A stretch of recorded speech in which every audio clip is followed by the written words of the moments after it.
ഈ മറിയം ത്രേസ്യ പ്രാർത്ഥിച്ചു കൊണ്ടിരിക്കുമ്പോൾ പെട്ടെന്ന് ഒരു പിശാചിൻ്റെ തലവൻ കയറി വന്ന് ബാക്കിയുള്ളവർ വന്ന് മറിയം ത്രേസ്യയെ തല്ലുകയും അടിക്കുകയും നിലത്തിട്ട് കുത്തി ഞെരിച്ച് എന്നിട്ട് വലിച്ചിഴച്ച് തലവൻ്റെ മുമ്പിൽ കൊണ്ടുവന്നിട്ടു. അമ്മ ത്രേസ്യ ഇങ്ങനെ എഴുതുകയാണ്, ആ സമയത്ത് എൻ്റെ ശരീരം തീയിൽ കിടന്ന് പൊള്ളുന്നത് പോലുള്ള അനുഭവമായിരുന്നു.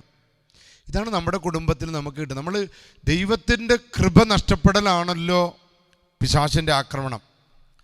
അപ്പോൾ എന്തുണ്ടായിട്ടും, സ്വത്തുണ്ടായിട്ടും ആരോഗ്യമുണ്ടായിട്ടും തീപ്പൊള്ളൽ പോലെ കിടക്കുന്ന അനുഭവം ഇല്ലേ, അത് ദൈവകൃപ നഷ്ടപ്പെടുമ്പോഴാണ്.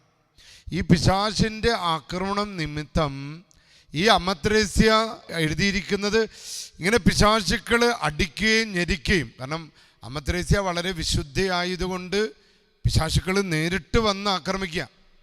നമ്മളുടെ മുൻപിൽ പിശാചുക്കൾക്ക് നേരിട്ട് വരേണ്ട ആവശ്യമില്ല, കാരണം നമ്മൾ പാപികളായതുകൊണ്ട് വെറും പ്രലോഭനങ്ങൾ അയച്ചാൽ മതി, നാം വീണു പോകുമെന്ന് സാത്താൻ അറിയാമെന്നത് കൊണ്ടാണ് അവൻ നേരിട്ട് വരാത്തത്.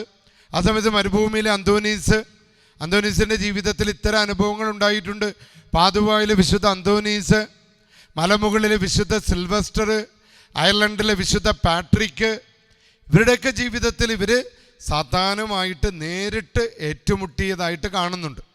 ഈ ഏറ്റുമുട്ടലിന് കാരണങ്ങളൊന്ന്, പിശാചിന് നേരിട്ട് വരേണ്ടതായിട്ട് വരും. അവൻ്റെ രൂപം അവൻ അവരുടെ മുൻപിൽ കാണിച്ചു കൊടുക്കുക, കാരണം അവർ അത്ര വിശുദ്ധരായിരുന്നു. നമ്മുടെ മുൻപിൽ സാത്താൻ അങ്ങനെ വരേണ്ട ആവശ്യമില്ല. വരാതെ തന്നെ നമ്മുടെ ജീവിത മേഖലകളിൽ അവൻ ഒളിഞ്ഞിരിക്കാനും കുതന്ത്രങ്ങൾ മെയ്യാനും നമ്മുടെ ദുഷ്ടത നിമിത്തം, നമ്മുടെ അഹങ്കാരം നിമിത്തം അവൻ അവസരങ്ങൾ ലഭിക്കുന്നു. എന്നാൽ മറിയം ത്രേസ്യയുടെ ജീവിതത്തിൽ അവനങ്ങനെ ഒളിഞ്ഞിരിക്കാൻ സാധിക്കുന്നില്ല. അതുകൊണ്ടാണ് മറിയം ത്രേസ്യയെ സാത്താൻ നേരിട്ട് ആക്രമിക്കുന്നത്.